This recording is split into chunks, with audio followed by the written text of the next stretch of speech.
नमस्कार, India at 9 में मैं कादम्बिनी शर्मा हूं आपके साथ। प्रधानमंत्री मोदी मिशन दक्षिण पर हैं और आज उन्होंने दक्षिण भारत को 2 वंदे भारत ट्रेन की सौगात दी है। आज उन्होंने सिकंदराबाद से तिरुपति के बीच और चेन्नई से कोयम्बटूर के बीच वंदे भारत एक्सप्रेस को हरी झंडी दिखाई। इसके साथ ही पीएम मोदी ने चेन्नई एयरपोर्ट की नई इंटीग्रेटेड टर्मिनल बिल्डिंग का भी उद्घाटन किया। वहीं तेलंगाना में पीएम मोदी ने सीएम केसीआर के बारे में कहा कि तेलंगाना सरकार विकास कार्यों में पूरा मदद नहीं कर रही है। उनसे गुजारिश है कि जनता से जुड़ी परियोजनाओं में बाधा न बने। साथ ही उन्होंने परिवारवाद के मुद्दे पर बिना नाम लिए कांग्रेस समेत कई विपक्षी पार्टियों को भी घेरा।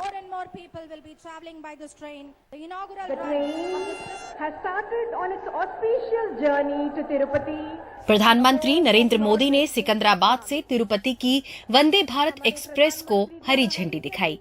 तेलंगाना में नई परियोजनाओं की झंडी सी लग गई है। 13 नई मल्टी मॉडल सेवाएं, सिकंदराबाद रेलवे स्टेशन का आधुनिकीकरण, बीबी नगर में नया एम्स, 4 राष्ट्रीय राजमार्ग परियोजनाएं। भारत माता की। प्रधानमंत्री ने राज्य में 11,300 करोड़ रुपए के निवेश का ऐलान करते हुए बिना नाम लिए हुए मुख्यमंत्री के चंद्रशेखर राव और उनके परिवार पर हमला किया। हालांकि केसीआर को समारोह में बुलाया गया था, पर वो नहीं आए। ऐसे लोग जो परिवारवाद, भाई भतीजावाद और भ्रष्टाचार को पोषित करते रहे, उन्हें ईमानदारी से काम करने वालों से परेशानी हो रही है। हर प्रोजेक्ट में, हर इन्वेस्टमेंट में ये लोग अपने परिवार का स्वार्थ देखते हैं।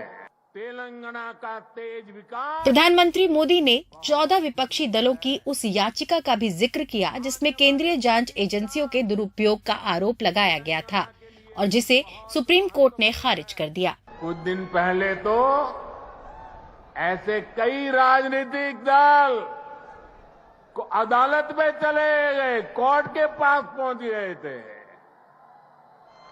कि हमें सुरक्षा दो। ये हमारे भ्रष्टाचार की किताबें कोई खोले नहीं, कोर्ट के पास गए। कोर्ट ने वहां भी उनको झटका दे दिया और क्या वापस भेज दिया। केसीआर सरकार ने भी पोस्टर लगाकर ये दिखाने की कोशिश की थी कि बीजेपी में भी परिवारवाद का बोलबाला है और उस पार्टी में शामिल होते ही नेता पिछले सारे आरोपों से मुक्त हो जाते हैं। चेन्नई में मुख्यमंत्री एमके स्टैलिन मौजूद थे जब प्रधानमंत्री ने चेन्नई हवाई अड्डे के अत्याधुनिक टर्मिनल का उद्घाटन किया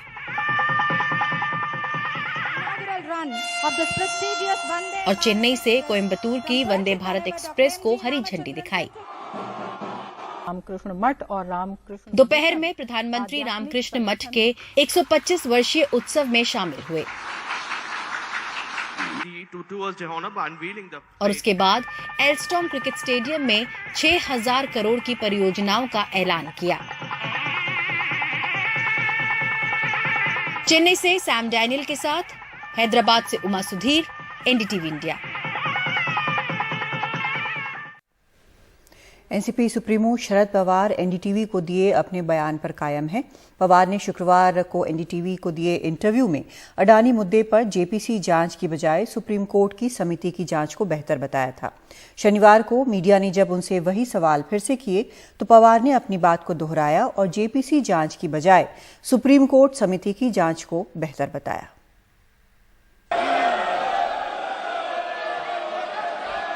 कांग्रेस और कई दूसरे विपक्षी दल अदानी उद्योग समूह मामले में जेपीसी यानी ज्वाइंट पार्लियामेंट्री कमेटी की मांग पर अड़े हुए हैं, जबकि प्रमुख विपक्षी नेता और एनसीपी सुप्रीमो शरद पवार ने एक बार फिर जेपीसी की बजाय सुप्रीम कोर्ट की समिति की जांच को बेहतर बताया है। हमें ऐसे लगता है कि जेपीसी का जो कंपोजिशन होगा, ये कंपोजिशन में समझो 21 सदस्य की जेपीसी हो तो इसमें 15 लोग रूलिंग पार्टी के रहेंगे और 5 या 6 लोग अपोजिशन के रहेंगे। तो जहाँ ओवरवेलमिंग मेजॉरिटी रूलिंग पार्टी की है, वहाँ देश के सामने सच्चाई क्या है, वो कहाँ तक आएगी, इस वजह से कोई भी आशंका पैदा कर सकता है। और इसलिए हमारा कहना ये है कि इससे दूसरा एक अल्टरनेटिव सुप्रीम कोर्ट ने दिया है, वो खुद कमिटी अपॉइंट करना चाहते हैं कि उन्होंने, तो शायद इसकी क्रेडिबिलिटी वो ज़्यादा रहेगी।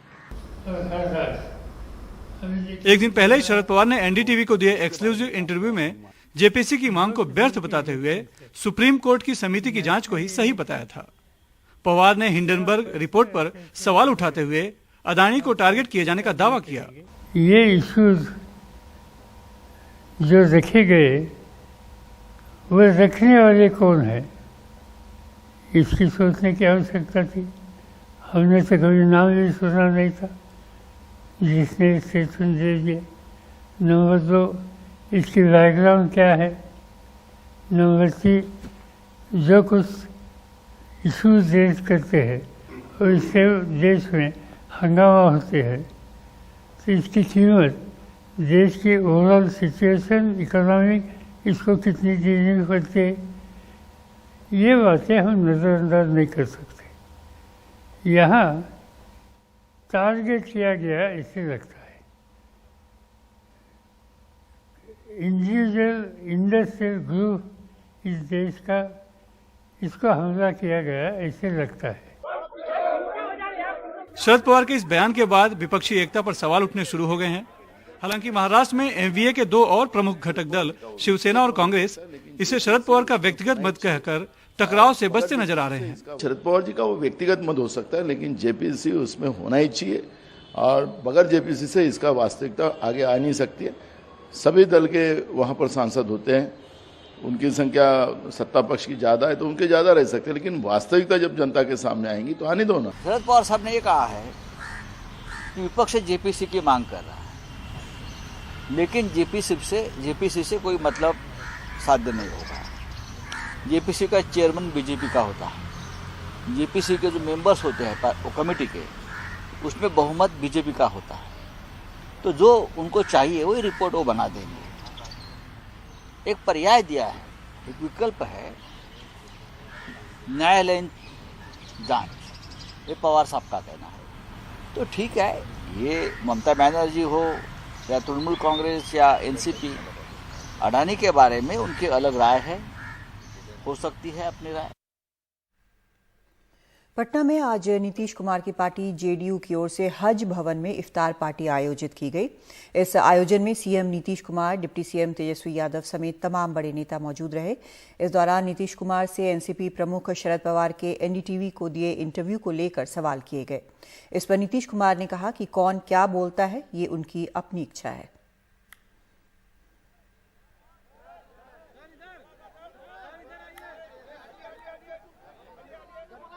की जरूरत नहीं है अडानी इशू में, अडानी मामले पे अभी तो वही ना बताएंगे, जैसे आप कह रहे हैं हम भी देख रहे हैं। वो बोल रहे हैं कि अंबानी अडानी का अर्थव्यवस्था में बहुत, वो कह रहे हैं वो की राय अपनी अपनी होती है। आज भी हम अभी देखे सूरज भाई आ रहा है, उसमें देखे तो कौन क्या बोलते हैं, उनकी अपनी इच्छा है। कांग्रेस नेता राहुल गांधी की कर्नाटक के कोलार में होने वाली रैली टल गई है। कोलार में पहले 9 अप्रैल को रैली होनी थी, अब ये रैली 16 अप्रैल को होगी। कांग्रेस नेता राहुल गांधी ने 2019 में मोदी सरनेम वाला बयान कर्नाटक के कोलार में ही दिया था। इसके चलते सूरत कोर्ट ने उन्हें 2 साल की सजा सुनाई और उनकी लोकसभा सदस्यता चली गई।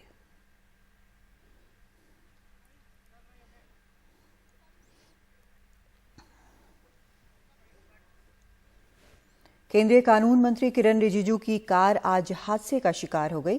ये हादसा जम्मू श्रीनगर हाईवे पर रामबन इलाके में हुआ। किरण रिजिजू की कार एक ट्रक से टकरा गई।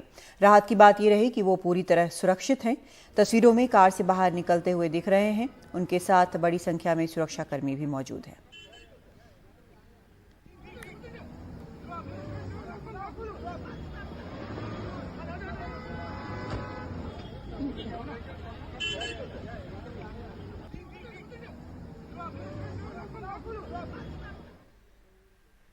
महाराष्ट्र के मुख्यमंत्री बनने और शिवसेना नाम और चुनाव चिन्ह मिलने के बाद पहली बार महाराष्ट्र के मुख्यमंत्री एकनाथ शिंदे अपने सारे विधायकों और सांसदों को लेकर अयोध्या पहुंच रहे हैं। रविवार को अयोध्या में शक्ति प्रदर्शन कर एकनाथ शिंदे अपने आप को हिंदुत्व की राजनीति करने वाले नेता के तौर पर स्थापित करने की कोशिश कर रहे हैं। महाराष्ट्र के मुख्यमंत्री एकनाथ शिंदे के अयोध्या दौरे से पहले पूरे अयोध्या में शिवसेना के झंडे और मुख्यमंत्री के बैनर लगाए गए हैं। शिवसेना नाम और धनुष बाण का चुनाव चिन्ह मिलने के बाद एकनाथ शिंदे अपने आप को बाला साहेब ठाकरे का सच्चा अनुयायी बताने की कोशिश कर रहे हैं और इसलिए पूरे विधायकों और सांसदों के साथ मुख्यमंत्री अयोध्या का दौरा करेंगे। जो हमारे मुख्य विचारधारा है हिंदुत्व की, हमारी पार्टी हिंदुत्व का विचारधारा छोड़ के कांग्रेस राष्ट्रवादी के साथ जा रही थी, लेकिन हमारे शिंदे साहब ने उठाव किया और वापस जो हिंदुत्व की विचारधारा की पार्टी है वो रास्ते पे, हिंदुत्व के रास्ते पे वो लेके आए। और मुख्यमंत्री होने के बाद रामलल्ला का ये पहला दर्शन है जो असली हक से जो आज हमें मिला है कि पार्टी हमारी जो फिसल गई थी हिंदुत्व की विचारधारा से, तो वापस हमारी पार्टी वापस वो मोड़ पे आई है, इसीलिए हम दर्शन करने आए। रविवार को सरयू तट पर मुख्यमंत्री की ओर से आरती की जाएगी और वो उत्तर प्रदेश के मुख्यमंत्री योगी आदित्यनाथ से भी मिलेंगे।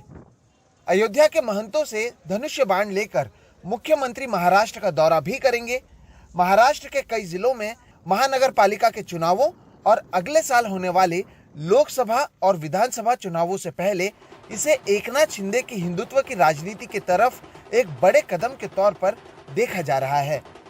शिवसेना करके ये तीसरा दौरा है। इससे पहले भी 2 दौरे जो हुए उसमें मैं शामिल था, तब सीएम अलग थे, लेकिन जो अभी निवडणूक आयोग का निर्णय होने के बाद शिवसेना जिनके नेतृत्व में काम कर रही है वो एकनाथ शिंदे साहब महाराष्ट्र राज्य के मुख्यमंत्री हैं। जो 2 बार नहीं हुआ वो तीसरी बार होने जा रहा है। यहाँ के लोग जो है उत्तर प्रदेश के, वो भी उनके स्वागत के लिए तैयार है।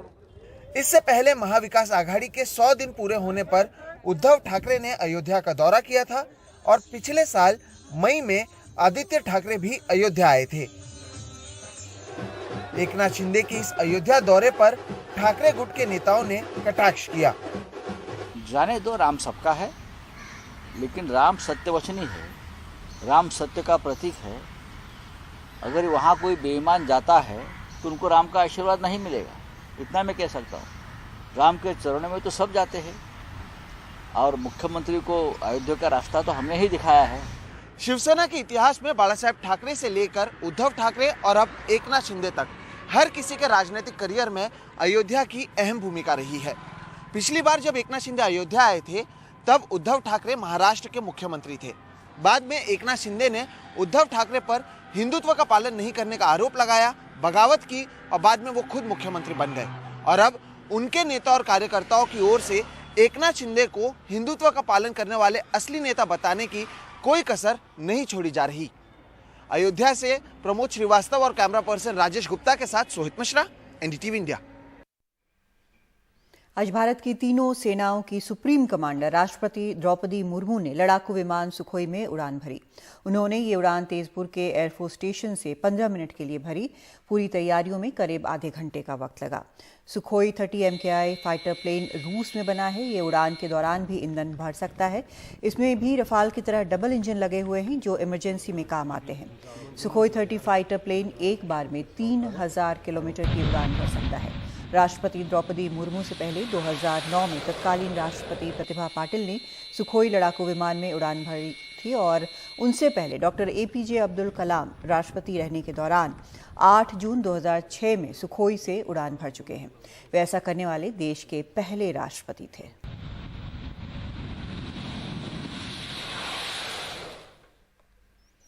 गैस के दाम तय करने के नियमों में बदलाव के बाद आज से CNG और PNG के दाम कम हो गए हैं। इंद्रप्रस्थ गैस लिमिटेड ने भी CNG के दाम घटा दिए हैं। दिल्ली में CNG 6 रुपये सस्ती हो गई है। दिल्ली में CNG के नए दाम 73 रुपये 59 पैसे प्रति किलो होंगे। नोएडा में अब CNG 81 रुपये 17 पैसे की जगह 77 रुपये 20 पैसे प्रति किलो मिलेगी। गाजियाबाद में CNG अब 77 रुपये 20 पैसे प्रति किलो मिलेगी।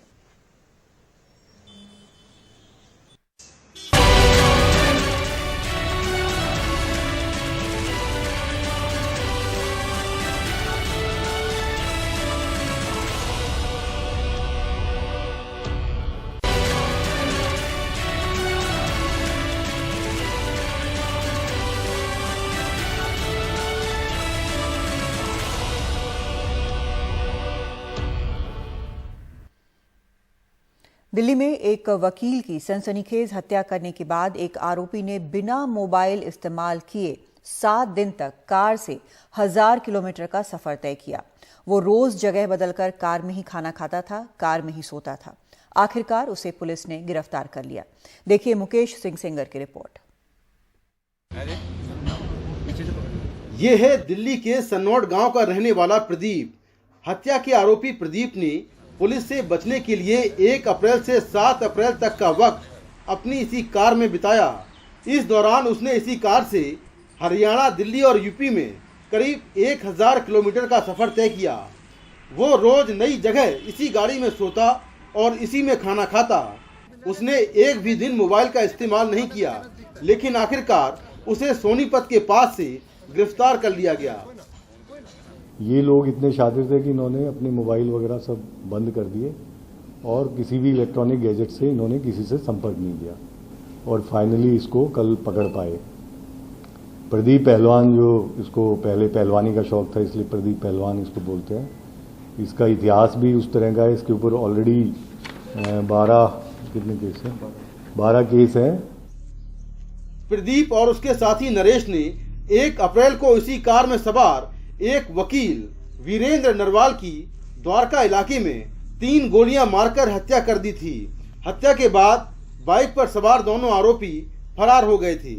पुलिस के मुताबिक दोनों आरोपी वीरेंद्र के परिवार से हैं और दिल्ली के सन्नौड गांव के रहने वाले हैं। वीरेंद्र और प्रदीप की 36 साल पुरानी दुश्मनी है। 1987 में वकील वीरेंद्र के दादा ने आरोपी प्रदीप के चाचा की हत्या कर दी थी। इसके बाद प्रदीप की जमीन के मुआवजे का जो पैसा आया उसमें वीरेंद्र ने कानूनी अड़चन डाल दी, जिससे पेशे से पहलवान प्रदीप की माली हालत खराब होती चली गई। इसके बाद 2017 में प्रदीप ने वीरेंद्र पर हमला किया। इस हमले में वीरेंद्र तो बच गया, लेकिन उसका ड्राइवर घायल हो गया। इस हमले के बाद वीरेंद्र को पुलिस सुरक्षा मिली, जो कोरोना के समय वापस ले ली गई। इस मामले में प्रदीप तो गिरफ्तार हो गया है, अब उसके साथी की तलाश जारी है। नरेश है इसके रिश्ते में ही लगता है जिसका नाम आ रहा है। उसके पीछे भी हमारी टीम्स लगी हुई है। इसका अभी तक जो पूछताछ में इसने बताया है वो ये है कि घटना के बाद करीब 1-1.5 दिन ये लोग साथ में रहे। उसके बाद इसने एक पर्टिकुलर बस स्टॉप पे उसको ड्रॉप कर दिया और उसके बाद से जैसा कि बताया भी कि किसी भी तरह के गैजेट को ये लोग इस्तेमाल नहीं कर रहे। तो उस पर भी अलग से टीम काम कर रही है उसको ट्रेस करने के लिए। फिलहाल तो हम सिर्फ प्रदीप को पकड़ पाए हैं, उसको भी जल्दी पकड़ लेंगे। वीरेंद्र की हत्या के विरोध में वकीलों ने दिल्ली की सभी जिला अदालतों में 1 दिन की हड़ताल भी की थी। प्रदीप ने न सिर्फ सनसनीखेज तरीके से हत्याकांड को अंजाम दिया, बल्कि वो इतना शातिर है कि पुलिस से बचने के लिए हर पैंतरे अपना रहा था, लेकिन आखिरकार पुलिस ने उसे गिरफ्तार कर लिया। अब उसके दूसरे साथी की तलाश जारी है। नई दिल्ली से मुकेश सिंह सेंगर, एनडीटीवी इंडिया। पंजाब सरकार ने एक अहम फैसला लिया है। अब सरकारी दफ्तरों के खुलने का समय बदल दिया गया है। सरकारी दफ्तर अब सुबह 7:30 से दोपहर 2 बजे तक ही खुलेंगे और 2 मई से सरकारी दफ्तरों का वक्त बदल जाएगा, यानी 7:30 से 2 बजे तक का वक्त होगा। 2 मई से 15 जुलाई तक ये आदेश लागू रहेगा। वहाँ के जो सीएम है उनका ये कहना है कि बिजली की डिमांड में कमी आएगी। बिजली की मांग में करीब 350 मेगावाट की कमी आने की संभावना है, ऐसा भगवंत मान ने कहा है। टाइम टेबल बदलने लगे हैं।